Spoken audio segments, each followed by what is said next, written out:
दुश्मन का कहना था कि वो इस्लामाबाद को निशाना बनाएंगे और वो उन्होंने करके दिखाया। इस बार पहले से ज्यादा उनकी अहलियत और सलाहियत कैसे है, क्योंकि उनकी पीठ पे इंडिया बैठ। तमाम के तमाम इंसिडेंट्स एक ऐसे वक्त में हो रहे हैं जब आप देखें पाकिस्तान और अफगानिस्तान के मुज़ाकरात नाकाम हो चुके हैं। भारत के अंदर दिल्ली में जो मेट्रो धमाका भी हुआ है वो इंडियन इंटेलिजेंस एजेंसी का फॉल्स फ्लैग ऑपरेशन था। बिहार के सेकेंड फेज से, एक बहुत इंपॉर्टेंट फेज से एक रोज पहले इस धमाके का हो जाना यकीनी तौर पे बहुत से सवालात पैदा करता है।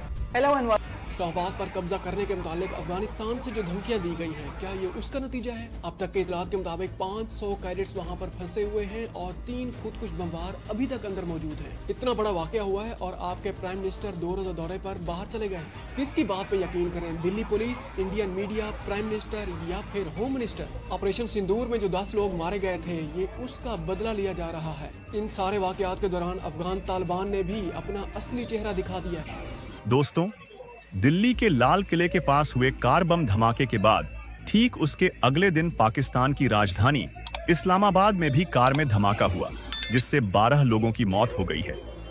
इस घटना को लेकर पाकिस्तान की मीडिया और सरकारी एजेंसी इसका संबंध भारत से बता रहे हैं। वहां की मीडिया कह रही है कि भारत ने तालिबान के साथ मिलकर दिल्ली धमाके का बदला लिया है।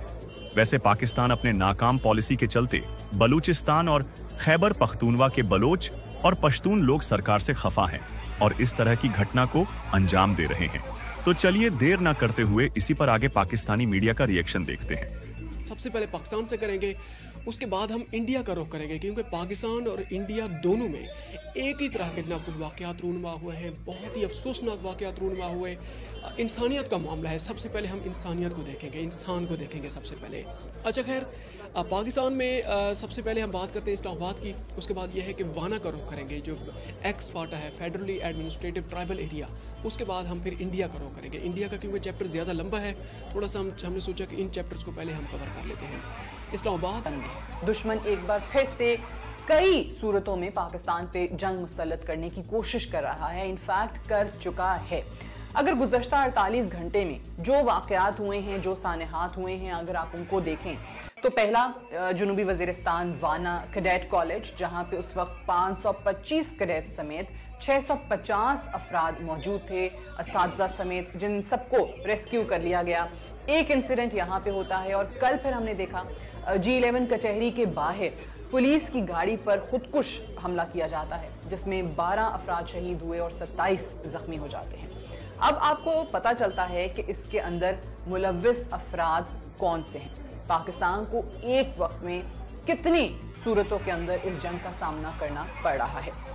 अगर पहले हम बात करें G11 कचहरी के हवाले से, यहाँ पे जो खुदकुश हमलावर आप वीडियो में देख भी रहे हैं और कैसे वो अपनी पुलिस की गाड़ी के करीब खुद को उड़ाता है, वहाँ पे आपको पता चलता है कि वो मुसलसल वहाँ बाहर चक्कर लगा रहा था और उसकी पूरी कोशिश थी कि किसी तरीके से वो अंदर जा सके, कचहरी के अंदर जा सके और एक बड़े लेवल की तबाही कर सके, लेकिन अल्हम्दुलिल्लाह उसमें वो नाकाम रहा। फिर अगर आप इसी तरीके से वाना में देखें तो ज़ाहिर है 650 अफराद मौजूद थे उस वक्त इस कैडेट कॉलेज के अंदर, और अगर वहाँ पे खुदा न खास्ता ये जो प्लानिंग थी ये हो जाता तो फिर आप सोचें कि एक और APS पेशावर जैसा सानेहा हमारे सामने होता। सो ये दोनों मकासद थे, ये दोनों कोशिशें की गई दोनों अटेम्प्ट्स के अंदर, लेकिन हमारी सिक्योरिटी फोर्सेस के बायस तमाम कोशिशें जो हैं वो अभी तक नाकाम हो रही हैं। और साथ ही साथ जो वाना में खारजी दहशतगर्दों ने हमला किया था, अगर आप उनको भी देखें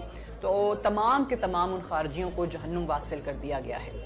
दुश्मन का कहना था कि वो इस्लामाबाद को निशाना बनाएंगे और वो उन्होंने करके दिखाया। इस्लामाबाद निशाने पे रहा कल G11 कचहरी के इंसिडेंट के अंदर अगर आप देखें, और इस वक्त दुश्मन हमारी तमाम वफाओं को भूलता हुआ ये सब करने पे आ चुका है। और ये वही सब कुछ है जिसकी हम बहुत अरसे से बात भी कर रहे हैं और जिसकी तवक्को भी शायद थी कि यही करेंगे।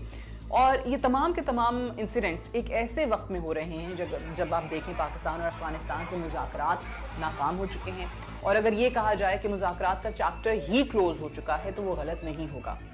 इस वक्त वाकई ऐसे लगता है कि जो अफगान तालिबान थे वो इन मुज़ाकरात में कभी संजीदा थे ही नहीं।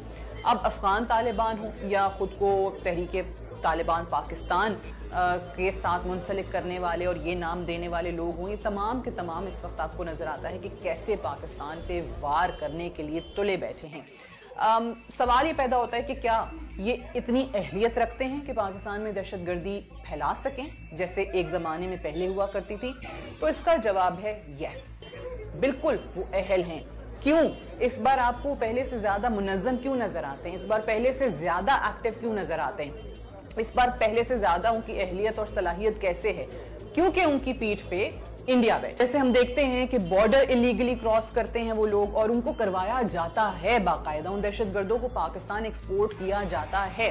अब इंडिया से उनको पैसा भी मिल रहा है, डॉलर्स मिलते चले जा रहे हैं, असलहा मिलता चला जा रहा है और ये कार्रवाइयां तेज हो रही हैं। अब अगर आप देखें 2 दिन पहले जो भारत के अंदर दिल्ली में जो मेट्रो धमाका भी हुआ है, वो इंडियन इंटेलिजेंस एजेंसी का फॉल्स फ्लैग ऑपरेशन था, जिसपे अब खुद उनके लोग सवाल उठा रहे हैं। सोशल मीडिया भरा हुआ है, आपको सोशल मीडिया पोस्ट नजर आती हैं कि जिसमें कहा गया है कि जी बीजेपी के टाइम पे ऐसे फॉल्स फ्लैग ऑपरेशंस क्यों होते हैं, ऐसे धमाके क्यों होते हैं। और फिर बिहार के सेकेंड फेज से, एक बहुत इंपॉर्टेंट फेज से एक रोज पहले इस धमाके का हो जाना यकीनी तौर पे बहुत से सवालात पैदा करता है।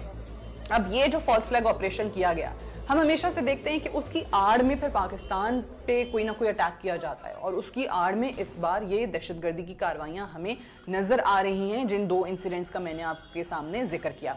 अब इंडिया की ही पुष्टपनाही के बायस अगर आप देखें तो जो अफगान तालिबान थे वो कभी भी आपको मुज़ाकरात में संजीदा लगे ही नहीं, क्योंकि उन्होंने ये ठान लिया है कि हमने एक इंडियन प्रॉक्सी का किरदार अदा करना है और इंडियन प्रॉक्सी बनते हुए पैसे हम लेंगे, डॉलर्स हम लेंगे और इंडिया जो करवाना चाहता है यानी दहशत और दहशतगर्दों को पाकिस्तान में एक्सपोर्ट करना, वो काम हम जारी रखेंगे। और इसीलिए आपको नजर भी आया कि मुज़ाकरात के 3 राउंड्स हुए, दोहा में हुआ, फिर तुर्की के अंदर 2 राउंड्स हुए, आपको किसी में भी जरा सी भी बात आगे बढ़ती हुई दिखाई नहीं दी। और अच्छा, दिल्ली पुलिस के मुताबिक मतलब वहाँ का मीडिया भी यही कह रहा है, बिल्कुल उसने कहा कि इस हमले में इस्तेमाल होने वाली कार का नंबर जो है ना वो जनाब कश्मीर से मिलता है। हुंडई i20 जनाब ये कार थी, पुलवामा के रिहायशी डॉक्टर उमर मोहम्मद इस पर जनाब सवार थे, इसको चला रहे थे, जिसे लाल किला मेट्रो स्टेशन के करीब लाकर पार्किंग में ही उन्होंने उसको बम से उड़ा दिया है।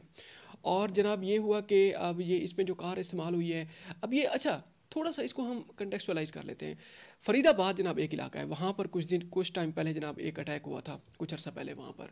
अब उन्होंने कहा कि जो इंडियन मीडिया है वो इस अटैक को उस अटैक के साथ जनाब जोड़ रहा है। अब आगे इसकी कोई तफसीलात हैं बड़ी वो हैरान कुन हैं। उनने जनाब अब अच्छा खैर थोड़ा सा हम इसके कैजुअलिटीज़ पहले सामने रख लेते हैं। अब तक के इतलात के मुताबिक 9 अफराद जनाब इसमें जहाँ भाग हो चुके हैं। हम हलाक का लफ्ज़ भी इस्तेमाल नहीं कर सकते, इंसान है वहाँ पर, वो हिंदू है, मुसलमान है, क्रिश्चन है या जो भी है, इंसान है। अच्छा, पेशरफ्त नहीं हुई और ये वही है जिसका मैंने बहुत पहले इजहार भी किया था कि इनसे आप भलाई की तवक्को हरगिज़ ना रखें।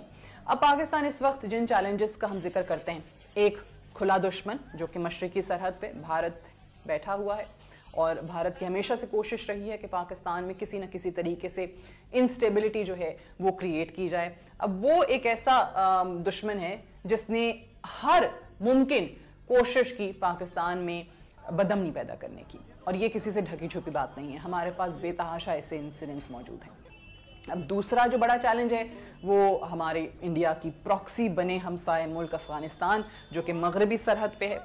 अब वो ज़ाहिर है उनके हाथों में खेल रहा है और पाकिस्तान में एग्जैक्टली वही सब कुछ करने की कोशिश कर रहा है जो इंडिया बड़े अरसे से करता आया है। अब तीसरा भी एक चैलेंज है और वो चैलेंज है हमारे अपने मुल्क के अंदर बैठे गुमराह लोग, और वो अब किसी एक सियासी जमात की सूरत में आपको नजर आए या वैसे ही कोई ग्रुप नजर आए, ये वो लोग हैं जिनकी तमाम की तमाम सिंपथीज, हमदर्दियां आज भी इन दहशतगर्दों के साथ हैं। ये वो लोग हैं जो आपको इन दहशतगर्दों से मुज़ाकरात और बात करने के लिए कायल करते हुए नजर आते हैं, हालांकि इनके पास कोई आर्ग्यूमेंट नहीं होता है। ये वो लोग हैं कि जब एक ऐसे वक्त में कि पाकिस्तान में दहशतगर्दी के हमले हो रहे थे, और खास तौर से अगर आप बात करें खैबर पख्तूनख्वा के अंदर, वाना के अंदर एक कैडेट कॉलेज पे हमला हो रहा था, सिक्योरिटी फोर्सेस उनको रेस्क्यू कर रहे थे 650 लोगों को, और उन दहशतगर्दों को जहन्नुम वासिल कर रहे थे। तो ऐसे में उस सूबे का चीफ एग्जीक्यूटिव क्रिकेट खेलता हुआ अपनी वीडियोस सोशल मीडिया पे प्रमोट कर रहा था।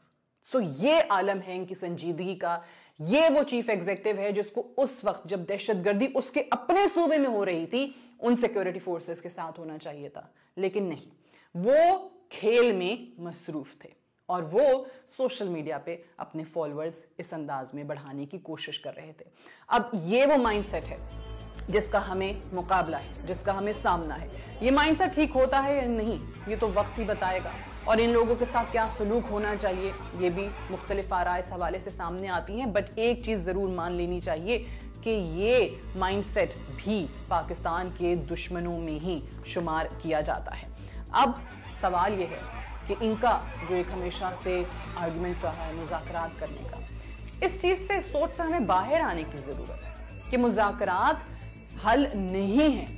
इन लोगों से जो आपके बच्चों को मारने पे तुले हैं, जो यहाँ पे दहशत फैलाना चाहते हैं, कैसे आप उनसे मुज़ाकरात कर सकते हैं? जवाब इसका देना होगा, हमें लड़ना होगा और ऐसा जवाब देना होगा सबको मिलकर मुत्तहिद होकर, जो कि इस एक सियासी जमात से तो मुझे तवक्को हरगिज नहीं है, क्योंकि ये आज भी मुज़ाकरात की बात करते हैं। लेकिन हमें भरपूर जवाब देना है, अपनी सिक्योरिटी फोर्सेस के पीछे खड़े होना है ताकि दोबारा कोई दुश्मन पाकिस्तान की तरफ मैली आंख से ना देख सके। कचहरी इस्लामाबाद कैपिटल टेरिटरी है पाकिस्तान का जो दारुल खिलाफा है। कचहरी के बाहर, अच्छा सबसे पहले ये इतला सामने आई कि कचहरी के अंदर धमाका हुआ है। कचहरी के अंदर साफ ज़रे खचा खच भरी होती है वकला से और जजेस के वहाँ पर अदालतें भी होती हैं। इस वजह से बहुत ज़्यादा अफसोस हुआ है सुन के। लेकिन कुछ देर के बाद, तकरीबन आधे घंटे के बाद, ये खबर सामने आई कि कचहरी के बाहर धमाका हुआ है और बिल्कुल कचहरी की जो मेन वो है वो जो बाउंड्री वाल है, उसके बिल्कुल सामने अटैक हुआ है। वहाँ पर अब तक के इतलात के मुताबिक 12 अफराद जनाब जहाँ भाग हो चुके हैं और तकरीबन 15 से 17 के करीब ज़ख्मी हैं। और ये है कि अच्छा थोड़ा सा हम थोड़ा कंटेक्चुअलाइज कर लेते हैं इस मैटर को। तकरीबन आज से 6 से 7 दिन पहले, 7 से 8 दिन पहले हमने व्लॉग किया था। डेली बेसिस पे हम जो करते हैं कंसेक्टिवली, उसमें हमने एक खबर आपके सामने रखी थी जिसमें अफगान मिनिस्टर्स कुछ, खासकर जो डिप्टी इंटीरियर मिनिस्टर हैं, ओमरी उनका नाम है, ओमरी उनका कुछ सरनेम है, उनके साथ लगता है। अच्छा, उन्होंने कहा था कि जनाब हम इस्लामाबाद पे कब्जा कर लेंगे या इस्लामाबाद को हम आग लगा देंगे। उसके बाद 2 दिन के बाद कुछ और मिनिस्टर्स हैं, उन्होंने बयान सामने रखा था, उन्होंने कहा था कि हम लाहौर पर कब्जा कर लेंगे।